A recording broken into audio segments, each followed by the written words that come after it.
3 is about parent functions, okay?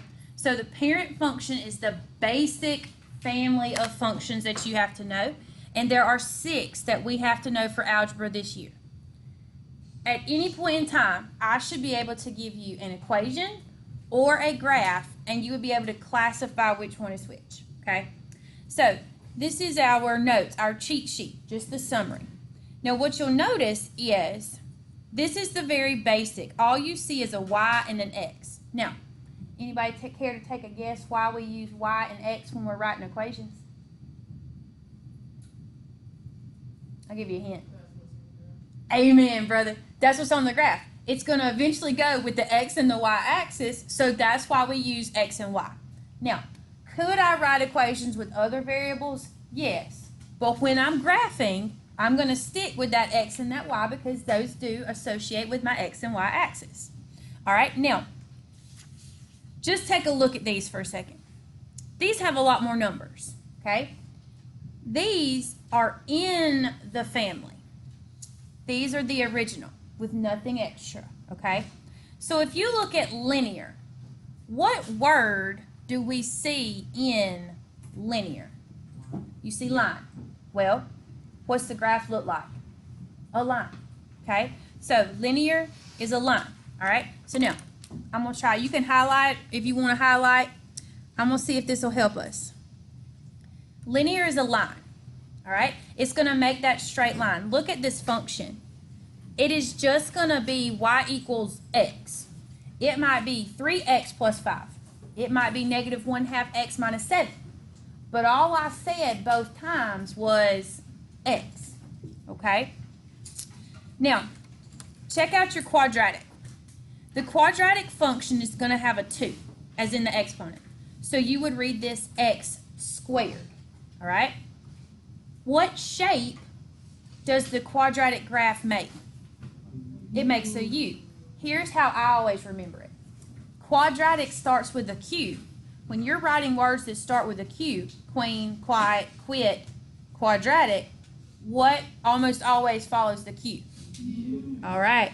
So that U is how I remember that's a U shape. So quadratic is a U shape. Now, it doesn't have to be right side up. It could be upside down. It's just the upside down U. Okay? What it can't be is sideways. That's not a U. And that's actually not a function because it fails the vertical line test. So it's going to be a right side up U or an upside down U. All right? Now, exponential is a type of parent function, a function family if you want to call it a family. What math word do you see in exponential? Exponent. Well, look at the graph, or the, not graph, the equation. Where's the x at? In the exponent. If the x is in the exponent, it's exponential. Now, you ever heard somebody say, well, that got exponentially worse? What do they mean, or on a movie or whatever? That got exponentially worse. Do they mean it just got a little bit bad? What do they mean? It got way, way bad real fast. That's actually what an exponential function does. Like, look at this. It's barely going up so much that it doesn't even look like it is, but then all of a sudden it goes zoom, zoom, zoom, zoom, zoom. Okay? So exponential function, to me, it reminds me of a skateboard ramp, because, you know, when you first, if you're at the top of the skateboard ramp, when you first go down, you're going to zoom down. Some people say it looks more like a roller coaster, because a roller coaster, you know, you start out kind of slow and then you get real high real fast, okay? So if it looks like that skateboard ramp, now, it could be like this. It could be this way. It could even be upside down. But if it has that skateboard ramp, that roller coaster shape to it, it is exponential. All right? Absolute value. Look at my equation. What totally, very quickly gives away that that belongs to absolute value? The bars. Absolute value bars. You literally read this, y equals the absolute value of x. So if you see absolute value bars, it's absolute value. Now, look at the shape of absolute value. What shape is it? It's a V.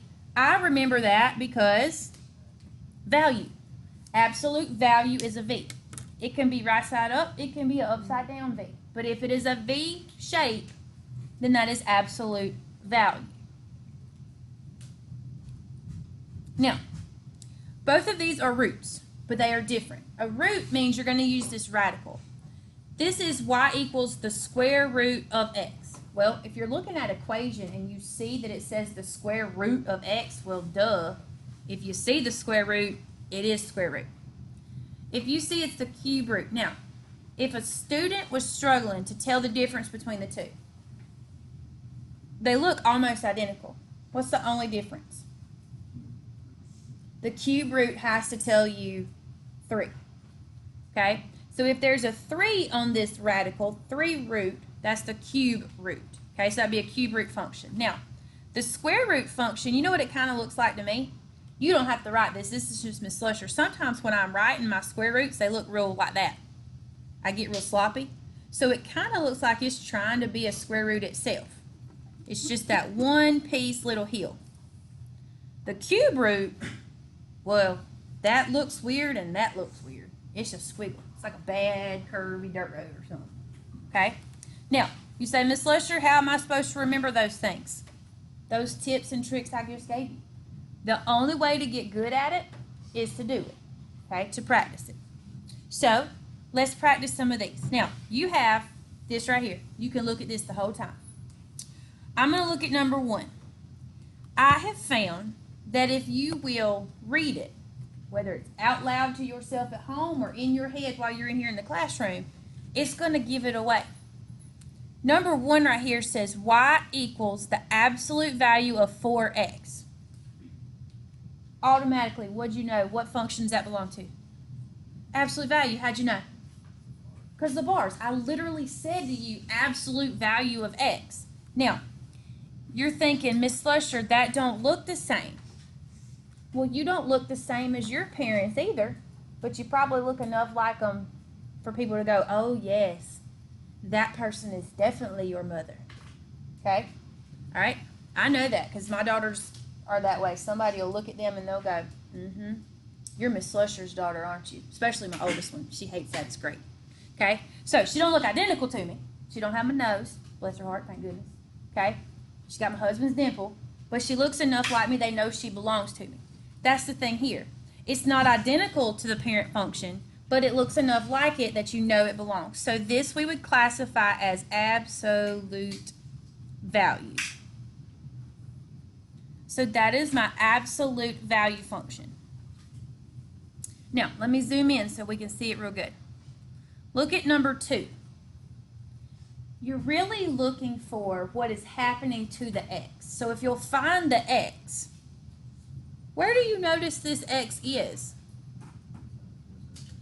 It's up into that exponent of the 4. So this is 4 to the x minus 5 power.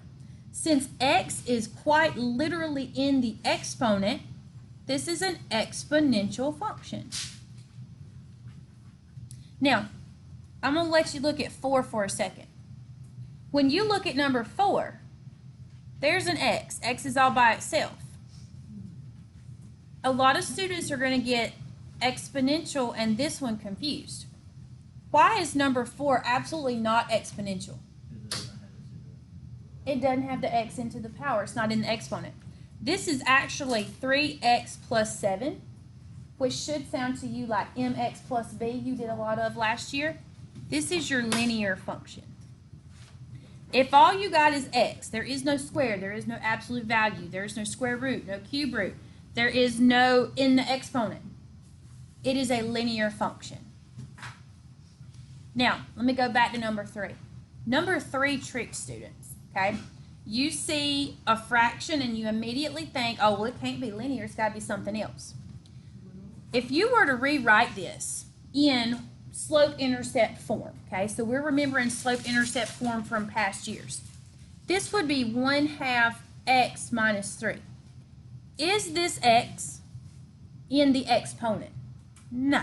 This is a regular old x. So that's what makes this linear. This is a linear function. If you graphed it, it is going to be a straight line. So what I want you to do when you're looking at these equations, I couldn't think of the right word. When you look at the equations, I want you to look for the x and see what's happening to the x. So if I read this to you, y equals negative 3x to the second power. What is happening to the x? It's got a square. Which function has a square? Quadratic. Now, let me ask you this. You just told me this is a quadratic function. So if I graph this, what are you expecting to see? A U shape. Okay?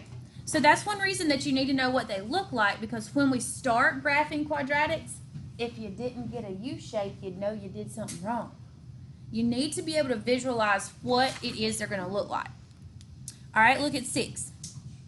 Y equals negative x plus 2. What is it? Why? Cause why? Y'all sound like my mama when I was a teenager. Because I said so? Because it's just x by itself. It's not in the exponent. It's not squared. It's not a square root, a cube root, and it's not absolute value. All right?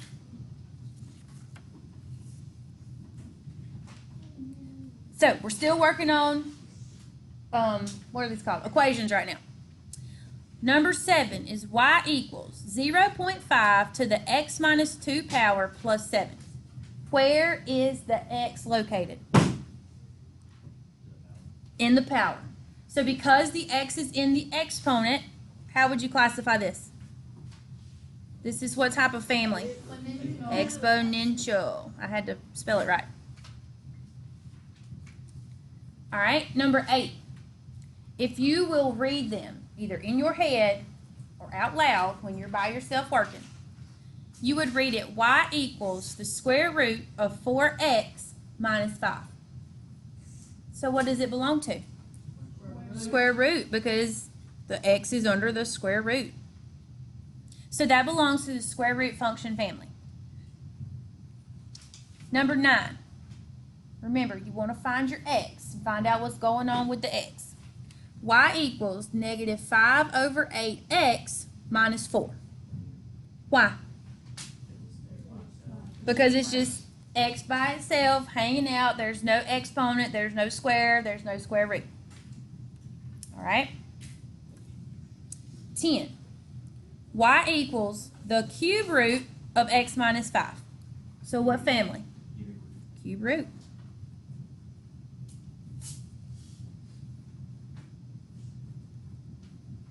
Number 11. Y equals negative 2 times the absolute value of x. How do you know it's absolute value? It's got absolute value bars. So you are literally just looking at them and classifying which function they belong to. All right? Without me reading it, what do you think 12 belongs to? All right, tell me about that, my friend. Why? Because it's to the power of 2. So when you read x squared, that is quadratic. So the x to the second power, that gives it away because that is your highest power of x is quadratic. Now, I don't see that I put one on here, but let me throw this at you. Write this down. If I was to do this, y equals x squared minus 3x plus 7, that is still quadratic because you look at the highest power, okay? So you look at the highest power of x because you can't be quadratic and linear at the same time. Like, just think about graphing it. You can't be a line and a U at the same time, okay? Now, 13. Y equals negative 2. I know that's a root, but what kind of root is that? That's a square root. How'd you know it's a square root, not a cube root? It doesn't have the little bitty 3.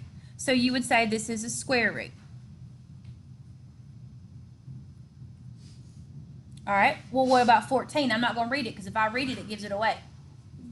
Which way? How'd you know it's cube root? Because it has a third. That means cube root right there. Now, don't write this down. This is just us talking. If you ever see this, what would that mean? That's your fourth root.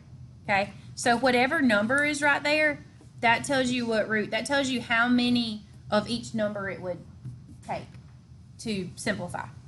All right, last equation. What do you think this is? Tell me, my friend.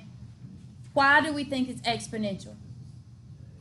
Because the x is actually located. So you look for it. The x is located in the exponent, so that is an exponential.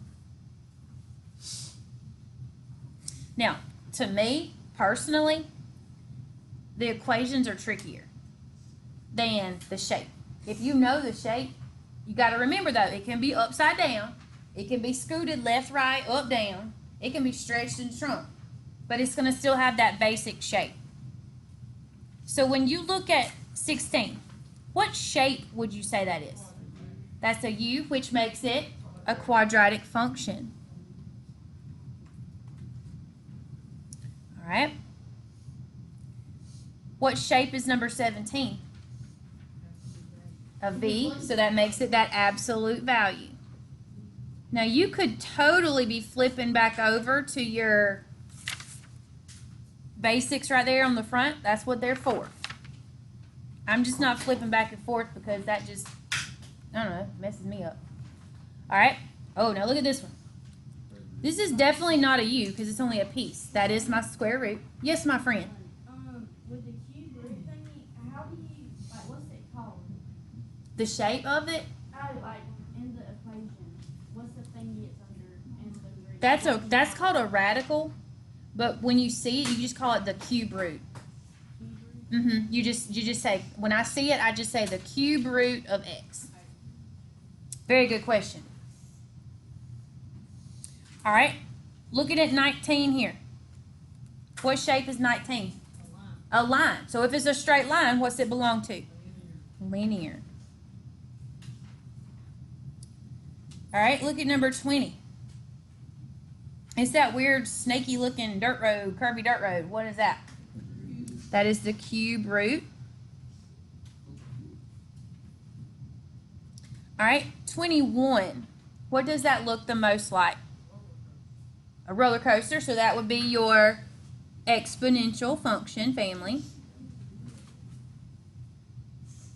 So what you're doing is you're just really trying to figure out how do you associate these shapes with their names, and then you just look for them. 22. What's that the most like? Very good. That is your square root because it's just, to me, it just reminds me of the square root symbol. All right, what about 23? It is quadratic. Why quadratic? It's a U shape. Even though it's upside down, it's an upside down U, it is still quadratic. All right, well, what about 24? What gave it away? That's absolute value. It's a V. Even though it's upside down, it's still absolute value. All right, 25. So it's got that slight curve, so it looks like that roller coaster or that skateboard ramp, so that would be your exponential. Because remember, I told you they could be facing different directions, okay? They can be stretched, they can be shrunk, they can be stretched this way. All right, what about 26? How do you know that's linear? All right, and finally, 27. How do you know? It's that curvy. So to me, cube root starts with a C. Curvy, it's just kind of curvy. That's how I associate those things. There's a technical name for associating things like that, but I can't remember what it is. All right. So if I was to give you a quiz at some point, it would look just like all those examples. Okay. You just need to know what are the names. What does every equation look like? What does every graph look like?